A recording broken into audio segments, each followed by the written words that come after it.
মুক্তি সংগ্রাম জাদুঘর স্বাধীনতা যুদ্ধ এবং ব্রিটিশ বিরোধী আন্দোলনের বিভিন্ন তথ্য নির্ভর একটি জাদুঘর, যার অবস্থান জামালপুর জেলায়।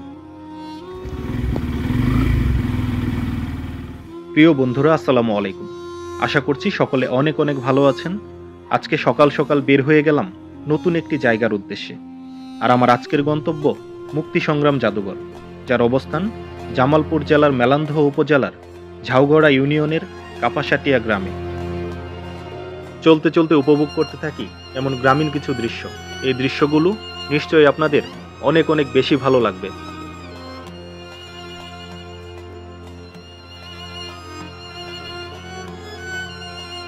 দেখতে দেখতে আমরা জাদুঘরের কাছে চলে আসলাম। দেখুন, আমরা এখন যে জায়গাটাতে অবস্থান করছি এটি হচ্ছে জাদুঘরের গেট। আর প্রসঙ্গত বলে রাখি, এখানে প্রবেশ মূল্য জনপ্রতি 30 টাকা। এখানে আপনারা জাদুঘর কর্তৃপক্ষের নির্দেশনা দেখতে পাচ্ছেন। আমি টিকিট নিয়ে ভিতরে প্রবেশ করলাম। ভেতরে প্রবেশের সাথে সাথে আপনাদের চোখে পড়বে বাংলাদেশের মানচিত্র এবং খেতাবপ্রাপ্ত মুক্তিযোদ্ধাদের একটি তালিকা।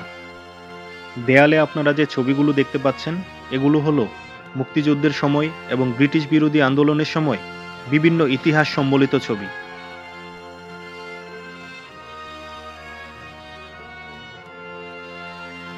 ভিডিওর এই অংশে আপনারা দেখতে পাচ্ছেন স্বাধীনতা যুদ্ধের সময় বিভিন্ন গণকবরের মাটি, যেগুলো বিভিন্ন অঞ্চল থেকে সংগ্রহ করে জাদুঘরে সংগ্রহিত করা হয়েছে।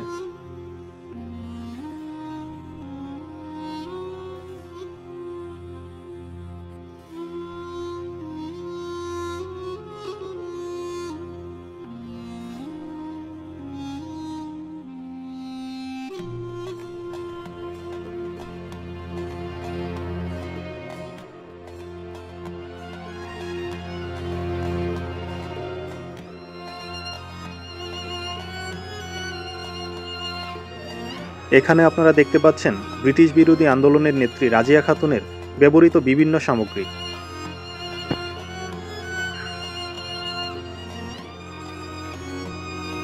এবং আশ্রমের শুরুর দিকের বিভিন্ন সামগ্রী আপনারা এই অংশটাতে দেখতে পাচ্ছেন। এবং এখানে দেখতে পাচ্ছেন গান্ধী আশ্রমের ব্যবহৃত কাঠের সিন্দুক, যেটি তার প্রতিষ্ঠাকালে ব্যবহৃত হতো। 1934 সালে জামালপুর মহকুমার কংগ্রেসের সম্পাদক নাসির উদ্দিন সরকার এই আশ্রমটি প্রতিষ্ঠা করেন। 1948 সালে মুসলিম লীগ কর্তৃক বহু হামলার শিকার হয় এই আশ্রমটি। পরবর্তীতে 2007 সালের 2 অক্টোবর মহাত্মা গান্ধীর জন্মদিন উপলক্ষে আন্তর্জাতিক অহিংস দিবস উদযাপনের মধ্য দিয়ে এই আশ্রমের নতুন যাত্রা শুরু হয়।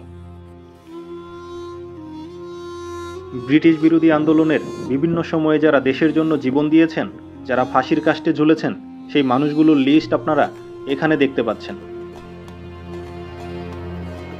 চলুন এবার আশ্রমের উপরের অংশে যাওয়া যাক। উপরের অংশে আসলে প্রথমেই আপনাদের চোখে পড়বে আশ্রমের অতিথিশালা। দূর দূরান্ত থেকে যারা এই আশ্রমে আসবে তাদের জন্য থাকার ব্যবস্থার সুযোগ রয়েছে এখানে। দেখুন, উপরের অংশ থেকে চারপাশের পরিবেশ কি অসম্ভব সুন্দর লাগছে।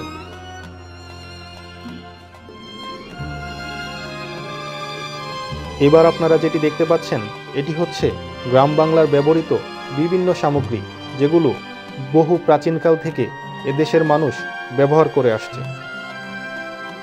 উপর থেকে আরেকটু দেখলে দৃশ্যটা ঠিক এরকম লাগবে। একটি জাদুঘর যেখানে রয়েছে ইতিহাস, আর তার পাশাপাশি এমন প্রাকৃতিক সৌন্দর্য থাকলে যে কোনো ভ্রমণ পিপাসুর দৃষ্টি কাড়বে। ভালো থাকবেন, সুস্থ থাকবেন। দেখা হবে নতুন কোনো জায়গায়।